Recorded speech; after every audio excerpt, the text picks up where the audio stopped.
Buonasera, bentornati al nostro appuntamento con il Binocolo, la rubrica all'interno dei Grandi Vini Web TV con la quale andiamo a scoprire ogni volta un paese nel mondo. E vediamo oggi dove andiamo. Prendiamo il nostro binocolo e andiamo a scoprire.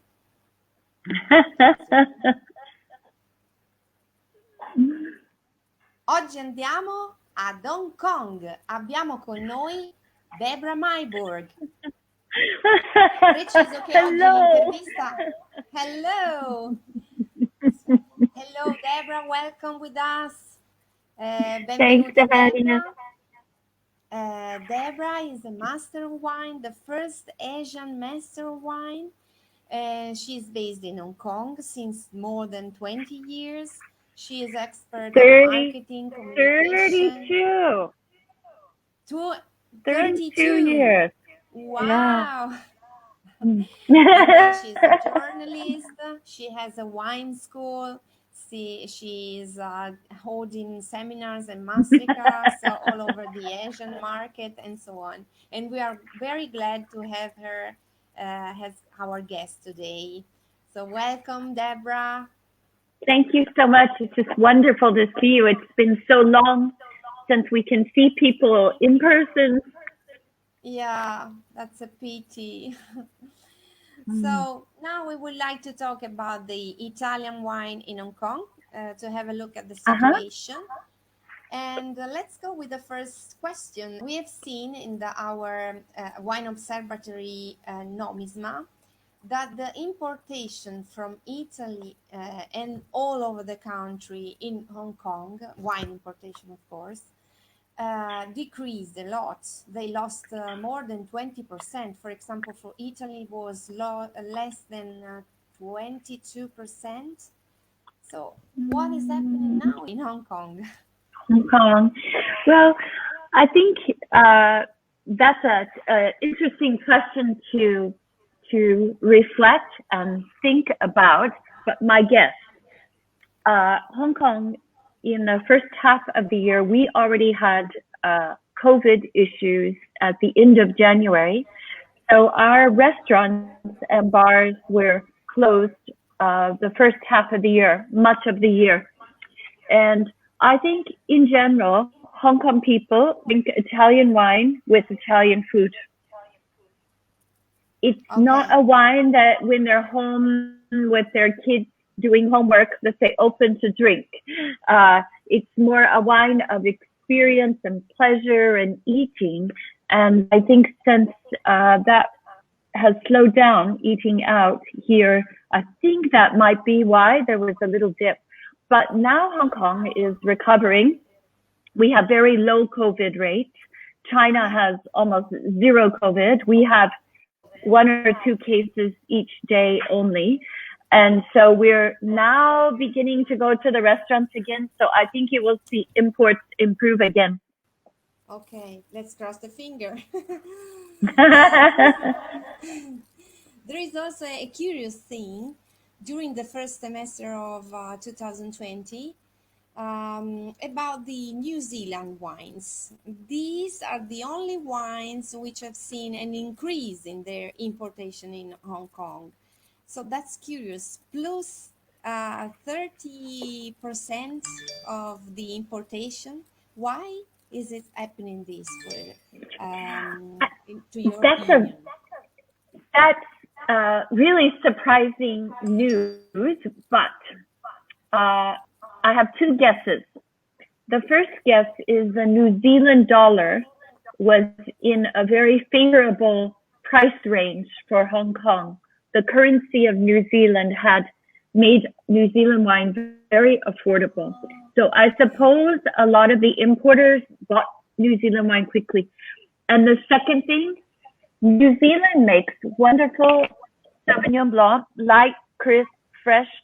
I imagine all the mothers having to help the kids with the homeschooling.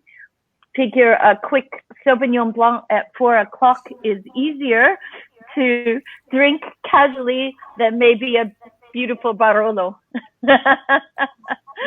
Maybe it's just a quieter drink.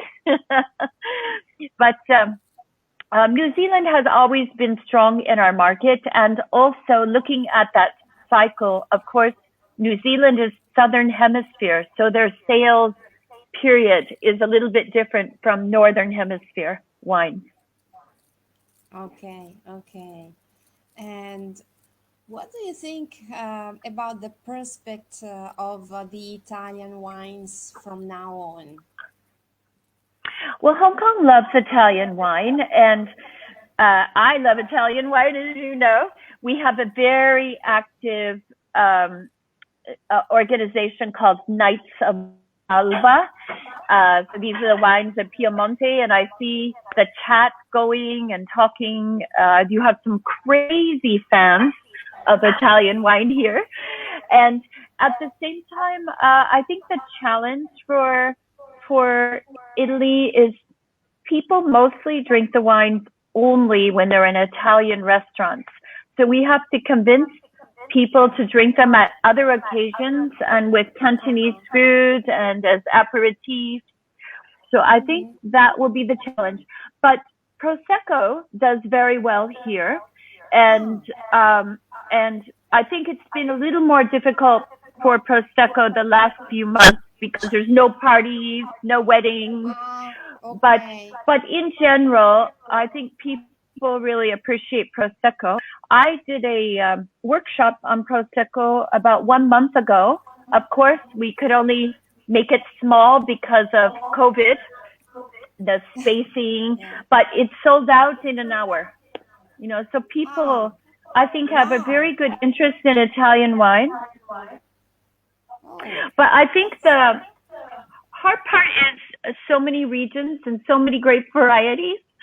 So we have a lot of education to continue here. Yes, you're right. You're right. And so, which are the most appreciated wines in Hong Kong? Italian wines. Prosecco. Well, of course, Prosecco is popular as a entry drink, reception aperitif. But serious wine collectors really love, of course, Piemonte, mainly Barolo. They love Amarone and Brunello di Montalcino. Well, anything from Tuscany. I think most of the Chianti Classico is seen as wine they drink in restaurants, but they love the super Tuscans to collect. Ornellaia, Sassicaia, Tignanello, to collect and bring to a special occasion. And the other region, I think it's growing in attention, is Sicily, Sicily. I noticed that whenever we have workshops on Sicily, everyone registers. It's very, very popular. And also, you should know, my wine school is running the courses called VIA, which is a very serious 12-week in-depth exploration of Italian wines, originally organized by Vinitaly. And so we have a full class of students going through this intense, really in-depth program. So I think we're going to see some change soon in preference and exploration of Italian wine. All right, thank you. And what do you think about promotion and communication? How can so the important. producer, the Italian producer, how can they implement their strategies to approach the Hong Kong market? Well, one wonderful thing about all of Asia, but especially Hong Kong, is we very much value education. So offering classes and seminars about the region, and not just the wine, but a little bit of culture, atmosphere, lifestyle, help them understand the place, is very, very valuable. And I also think these seminars, we have to keep it simple. Not too many varieties, not too complicated. So the students can learn, say, 5 things and they will remember. I think that's Yeah, the key. that's the key. Thank you. That's very interesting. Thank you for your effort, for your suggestions. They are very precious to us. And thank you for the interview, Deborah. And Thank hopefully we will you. see you again soon. Who Oh, knows? I hope so. We will. I hope. We will see one another again soon. And thanks so much for involving me today. Oh, it was a pleasure for us, really. Thank you. Thank you. All right. Bye Take care bye. then. Bye bye. Potrete avere l'intervista in integrale sulla nostra rivista e tradotta in italiano. Buonasera a tutti.